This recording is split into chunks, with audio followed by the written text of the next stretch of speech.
அதிகமாக நான் வந்திருக்கிறேன். சாலையிலேயே பேருந்துகள்லாம் நிற்கும், எப்போதுமே போக்குவரத்து நெரிசலாக இருக்கும்.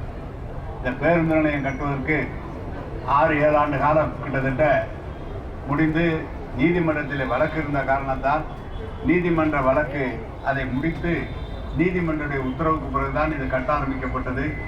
இது ஆரம்பிக்கப்பட்ட போது 3 கோடி என்ற அளவில் ஆரம்பித்து இப்போது 6 கோடி ரூபாய் செலவிலே இந்த மேலூர் பேருந்து நிலையம் அமைக்கப்பட்டிருக்கிறது. பெண்ணிக்குயின் பேரிலே ஒரு பேருந்து நிலையம் அருமையாக அமைக்கப்பட்டுள்ளது மக்கள் பயன்பாட்டிற்காக. அதே போல அறிவுசார் மையம் ஒன்று திறந்து வைக்கப்பட்டிருக்கிறது. கிராமத்தில் இருக்கிற மாணவர்கள் நேரடியாக நூலகங்கள் சென்று பயிர்வது போல நகராட்சியின் சார்பாக மாநகராட்சி, நகராட்சி, பேரூராட்சிகளிலே 100 இடங்களிலே அறிவுசார் மையங்கள் தொடங்கப்பட்டு இன்றைக்கு எல்லாம் பயன்பாட்டுக்கு வந்திருக்கிறது. அந்த அறிவுசார் மையங்களிலே நிறைய நூல்கள் இருக்கிறது.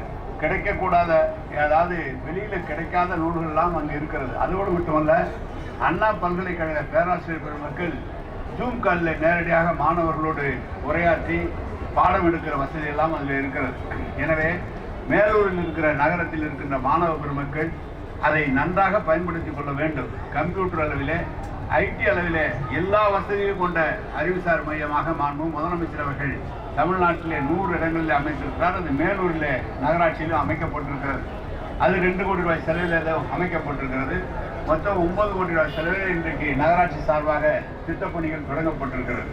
இந்த மேலூர் நகராட்சிக்கு மட்டும் தளபதி அவர்கள் பொறுப்பேற்று இந்த 3 ஆண்டு காலத்தில் எவ்வளவு பணிகள் நடைபெற்றிருக்கிறது என்று சொன்னால், இந்த நகராட்சிக்கு மட்டும் 54 கோடியே 56 லட்சம் ரூபாய் நம்முடைய முதலமைச்சர் வழங்கியிருக்கிறார்கள்.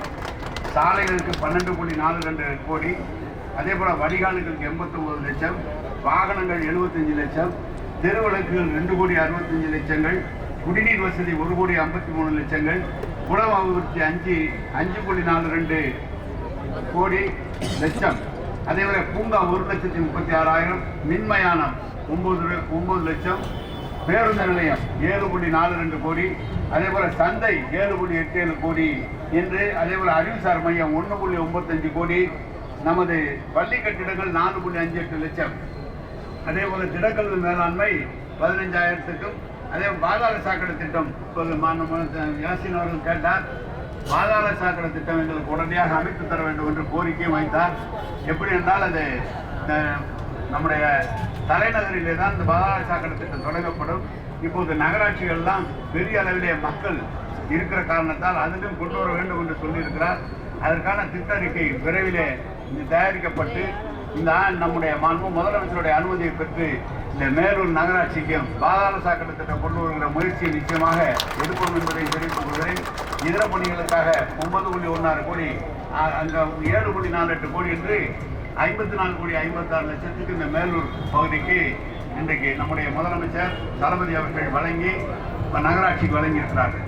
தமிழ்நாடு முழுவதும் 138 நகராட்சிகள் இருக்கிறது, 25 மாநகராட்சிகள் இருக்கிறது, 490 பேரூராட்சிகள் இருக்கிறது. ஒரு ஆண்டுக்கு சராசரியாக சென்னை மாநகராட்சிக்கு என்று தனி நிதி என்றாலும் மற்ற மாநகராட்சிகளுக்கு 4,000 கோடியும், இருக்கிற நகராட்சிகளுக்கு 5,000 கோடியும், பேரூராட்சிக்கு 3,000 கோடி என்ற அளவிலே ஒவ்வொரு ஆண்டு வழங்கி அடிப்படை தேவைகளை நிறைவேற்றி கொண்டிருக்கிறோம். சாலைகள் இப்போது கூட நீங்கள் பார்த்தால் சாலைகள் வேண்டும் என்று சொல்லியிருக்கிறார்கள். நேற்று நம்முடைய மாண்பு முதலமைச்சர் அவர்கள் சட்டமன்றத்திலே பதில் சொன்னார். மேலூர் பகுதி மக்களுக்கு நம்முடைய மூர்த்தி அவர்கள் அவங்க சட்டமன்றத்திலே மாண்பு முதல்வர் சொன்னதை சொன்னார். எவ்வளோ காலம் அவர்களோடு நாங்கள் பழகியிருக்கிறோம். இந்த மேலூரில் சொல்லும் போது அப்படி என்னை மீறி இங்கே டங்ஷன் அந்த சுரங்கம் வருமானால் நான் பதவியில் இருக்க மாட்டேன் என்று சொல்கிறார். அந்த அளவிற்கு அதில் இந்த பகுதி மக்களுக்காக நம்முடைய முதலமைச்சர் நேற்று சட்டமன்றத்தில் உரையாற்றினார். அதை தான் நம்முடைய மூர்த்தி அவர்களும் சொல்லியிருக்கிறார்கள். எனவே நகர்ப்புறத்தில் இருக்கிற மக்கள் இன்றைக்கு 2011 கணக்கெடுப்பின்படி ஒரு 48% தான் மக்கள் நகர்ப்புறத்தில் இருந்தார்கள். இன்றைய அளவில் பார்த்தால் 65% மக்கள் நகரத்துக்கு வந்திருக்கிறார்கள். அடிப்படை வசதிகள் அவர்களுக்கு தந்தாக வேண்டும், குடிநீர் தந்தாக வேண்டும், மழைநீர் வடிகால்கள் கட்டப்பட வேண்டும், கழிவுநீர் கால்வாய்கள் கட்டப்பட வேண்டும், இயற்கை கழிவுகளுக்காக கக்கூசுகள் அதற்காக கட்டப்பட வேண்டும், விளக்குகள் கட்டப்பட வேண்டும், சாலைகளும் சரி செய்யப்பட வேண்டும் என்று மாண்பு முதலமைச்சர் அவர்கள் சொல்லி இன்றைக்கு அனைத்துக்குமே நிதி ஒதுக்கி தந்து இன்றைக்கு பணிகள் நடைபெற்றுக் கொண்டிருக்கிறது. மேலூர் நகராட்சியை பொறுத்தளவு 54 கோடி என்று சொல்லியிருக்கிறார். பாதாள சாக்கடை திட்டம் என்று ஒன்று சொன்னால் கிட்டத்தட்ட 200-300 கோடி கோடி ரூபாய் அதற்காக செலவிடப்பட வேண்டும்.